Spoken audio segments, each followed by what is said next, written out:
Hi, I am Sandra Steele, and my informative speech will be on AL amyloidosis and cardiac amyloidosis. Amyloidosis is a rare disease that occurs when a substance called amyloid builds up in your organs. Amyloid is an abnormal protein that is usually produced in the bone marrow and then is deposited in any tissue or organ. Cancer are curable and others are not. My beloved friend, my confidant, and my husband suffered with AL amyloidosis and cardiac amyloidosis from July 25th, 2010 until his passing of July 22nd, 2015. My advice to anyone facing a life-threatening disease like AL amyloidosis or cardiac amyloidosis is to stay positive and trust in the treatment that your doctors will prescribe. Cardiac amyloidosis is the stiffening of the walls of the heart. They are deposited, and it makes it hard for the heart to work properly. The symptoms of cardiac amyloidosis, when present, is excessive urination at night, fatigue, restlessness, palpitations, shortness of breath, problems of breathing when laying down, swelling of the abdomen and other extremities. The treatment for cardiac amyloidosis, you can limit your salt intake, your fluid intake,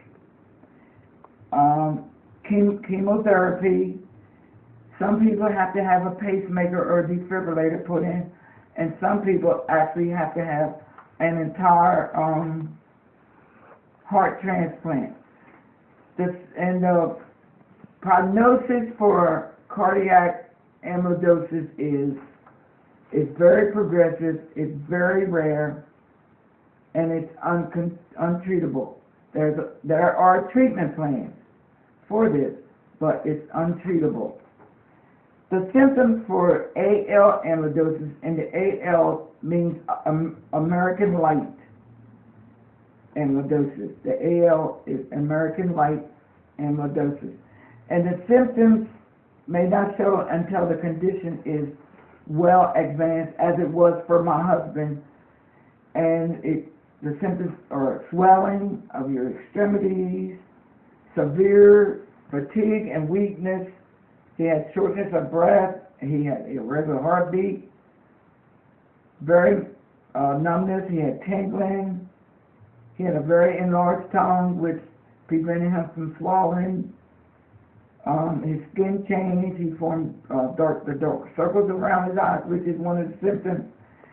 And the treatment for amyloidosis is chemo. Vernon was on Velcade, and that is all he could take. The prognosis for AL amyloidosis is just a treatment plan, and the life expectancy is no more than 5 years for the majority of the people. When Vernon was diagnosed, he was told that he was one in every 1,500 patients with this disease. I would have to take him to Baltimore, to University of Maryland Eastern Shore Hospital, where he was under the care of Dr. Bodros, and he was there for 3 years. He had a total of 14 doctors: lung doctor, heart doctor, kidney doctor, urologist doctor, you name it, Vernon had it. But due to all, Vernon suffered. He really didn't suffer. He took it. He fought it like a true soldier that he was. I'm so glad I got to experience this with him.